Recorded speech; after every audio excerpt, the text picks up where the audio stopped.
Você já assistiu uma história em que um personagem que aparece por lá parece não ser o protagonista, mas sem ele a história parece que vai desmoronar?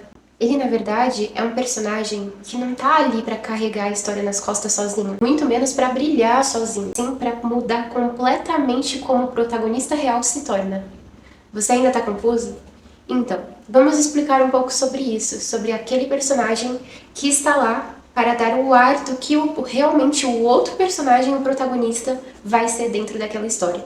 E esse personagem, ele tem um nome muito específico. Talvez você nunca tenha percebido o quanto ele realmente é essencial para uma boa história.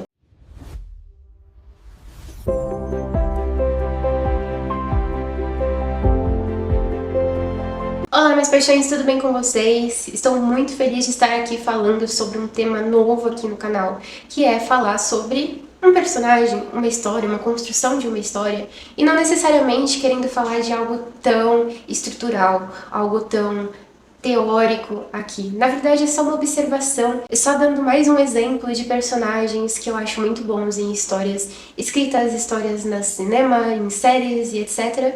Afinal, é uma das coisas que eu mais amo acompanhar nas histórias. Lembre-se que os créditos sempre vão estar aqui na descrição e não se esqueça de se inscrever aqui no canal para ajudar esse canal a crescer e a gente poder falar sobre muitas outras histórias por aqui. Mas afinal, sobre qual personagem estamos falando? Estamos falando sobre o personagem alternativo. Confesso que eu não sei se tem algum outro nome para dar para esse tipo de personagem. Eu conheci ele com esse nome e é com ele que vamos prosseguir. Mas afinal, o que é o personagem alternativo? Ele é aquele personagem que ele funciona como um espelho, só que distorcido daquele protagonista. Então, basicamente, ele não tá ali só para ajudar na história. Ele tá ali para mostrar muitas outras atitudes e ações que o protagonista real está tendo, mas de uma forma meio que escondida, sabe? Então, aquele personagem alternativo, ele tá lá para reforçar as decisões do protagonista, para questionar as atitudes do protagonista, ou até mesmo para empurrar o protagonista para um caminho errado. Afinal, muitas vezes, não em todas as histórias, o protagonista, ele é algo do bem. Claro que a gente conhece que tem muitas histórias onde o protagonista é o vilão, é o antagonista, mas na grande maioria das histórias, o protagonista é aquele do bem. E aí o personagem alternativo que está por ali, ele vai fazer o quê? Ele vai questionar todas aquelas decisões que o protagonista está tendo e vai fazer, consequentemente, a gente que está assistindo, a gente que está lendo, questionar também, mesmo que a gente acredite que aquelas decisões do protagonista estavam certas, mas o personagem alternativo está lá para gerar uma dúvida na gente. E às vezes esse personagem alternativo vai até apoiar decisões erradas do protagonista e vai dizer: você está certo, mesmo que tudo pareça que está tudo errado. E é claro que um exemplo muito gigantesco que muita gente aí conhece de personagem alternativo é o Jesse Pinkman, que é o personagem alternativo do protagonista Walter White na série Breaking Bad. Pinkman, huh? Sempre que eu falo de personagem alternativo, ele é o primeiro personagem que vem na minha mente. De início, a gente fala assim, ele parece apenas um parceiro do Walter White, aquele aluno que foi um ex-aluno do Walter White. Ele aparece e vai fazer parte como um parceiro, um companheiro ali do Walter, mas na verdade ele não é só isso. Qual que é o papel real dele na história? Ele funciona como algo como um contraponto emocional de todas as decisões do Walter White. Porque se você reparar, enquanto os episódios e as temporadas estão passando, o Walter ele começa a ficar cada vez mais frio.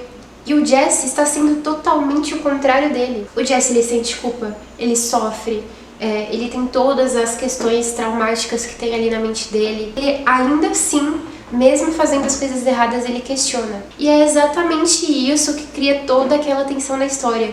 Então, de certa forma, o Walter White não seria o Walter White se não fosse pelo Jesse Pinkman. To give up the great Heisenberg. Mas tem um ponto mega interessante.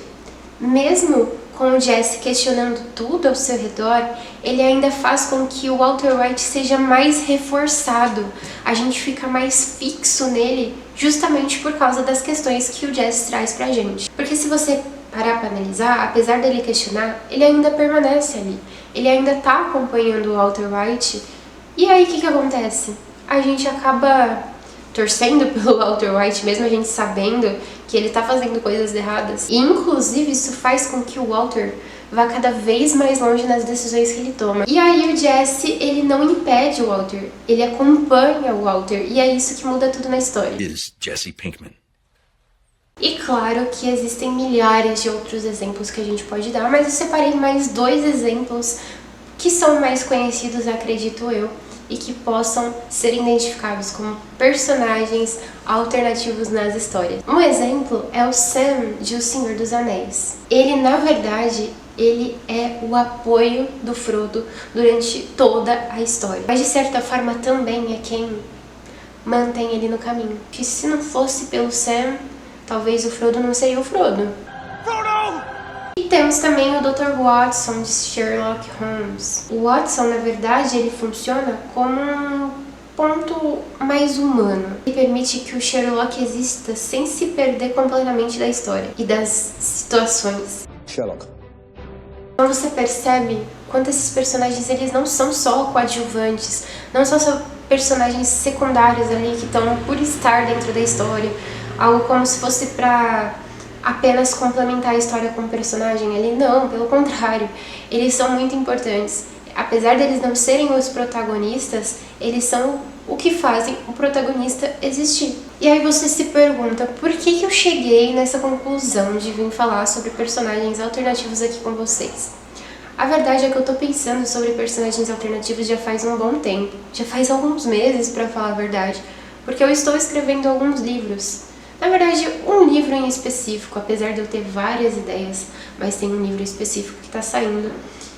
E aí eu queria compartilhar com vocês essa novidade, né, que aqui no canal a gente fala sobre livros, sobre filmes, sobre séries, mas apesar de eu já ter um conto lançado lá na Amazon, inclusive eu vou deixar o link aqui embaixo na descrição para vocês acompanharem, mas também tenho outros livros que vão ser lançados em breve e vocês vão ser os primeiros a ficar sabendo aqui no canal. E de bônus, eu estava assistindo nesses últimos finais de semana, porque com a rotina corrida a gente não consegue assistir tudo de uma vez, mas decidimos, eu e meu marido, que iríamos assistir todos os X-Men e todos os Wolverines. Eu sei que são filmes que tem muitas críticas, se você pega lá desde o início do primeiro, é bem estranho os efeitos especiais, mas isso sem contar nos roteiros que muitas vezes eles não se interligam, não fazem sentido nenhum.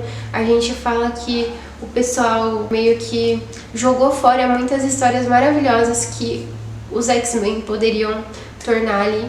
Mas paciência, apesar disso, uma coisa muito interessante que ficou na minha cabeça é a relação entre o Charles Xavier e o Magneto, o Eric. Eu acho uma coisa magnífica como o protagonista e o antagonista das histórias, eles são tão unidos. Aí você fala, meu Deus, como assim eles são unidos? Sendo que eles têm pensamentos completamente diferentes, eles têm focos completamente diferentes. Então, é exatamente sobre isso que eu queria falar. A coisa mais interessante da gente analisar é que eles não são somente o oposto um do outro, mas eles são respostas totalmente diferentes para a mesma dor. Então a gente pega ali a mesma dor que os dois sentem e a forma como cada um, com a sua personalidade, com seus traumas, com as suas vidas, vivências, fazem com que eles tornem rumos de caminhos diferentes. Então assim, ambos sofreram das suas formas, ambos acreditam que eles precisam proteger os mutantes. Só que a diferença é que o Charles, ele acredita na coexistência entre os humanos e os mutantes. Já o Magneto, ele acredita que é necessário confronto. Mesmo que em alguns filmes a gente perceba que o Magneto tenta lutar contra, tenta fazer parte da vida humana, enfim, e de qualquer outra coisa que ele tenta raciocinar que possa ser diferente, mas no final ele sempre tá com o mesmo pensamento, de que não dá pra coexistir.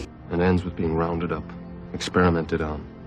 Então o Magneto, ele funciona como um e se para o Charles. Então sempre que a gente vai lá e fala, não, o Xavier tá certo, ele realmente precisa proteger os mutantes, mas de uma forma boa, não fazer o mal para os outros. E aí aparece o Magneto, prova muitas vezes ao contrário, e a gente fica tipo assim, mas e se o Magneto está correto do que ele tá falando? Charles, é isso que você pode se tornar, entende? E ao mesmo tempo, o Xavier, ele representa tudo aquilo que o Magneto também poderia ter sido. Então a gente fica de certa forma, apoiando os dois personagens durante vários momentos em todos os filmes, em todas as aparições deles. E aí a gente conclui que no final os personagens alternativos eles podem nos mostrar caminhos completamente diferentes dentro daquela história que a gente tá lendo ou assistindo. E eles existem exatamente para isso, para mostrar caminhos pra gente.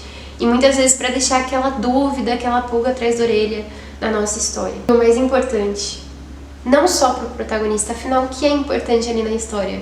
É o protagonista? Sim, mas também como nós que estamos vendo vamos interpretar aquilo. E aí quando você começa a olhar um pouco mais para esses personagens, você percebe que as histórias são feitas totalmente de escolhas. E às vezes, o que define a história não é o que você vai se tornar, mas sim o que você vai decidir. Mas também aquela pessoa que está permanecendo do seu lado. E eu acho que de certa forma a gente pode levar isso para a vida real também. Isso importa muito, quem está do seu lado, quais são as escolhas que você está tomando e as suas decisões. É uma coisa de se pensar, não é? Go fuck yourself. Agora, por favor, me conta nos comentários, você já tinha reparado sobre esse tipo de personagem, sobre essas situações, talvez não com esse nome, mas em certos detalhes que fazem você perceber tudo isso? Não sei, talvez sim. Muito obrigada por vocês terem ficado até aqui, um beijo e até o próximo vídeo. Tchau, tchau!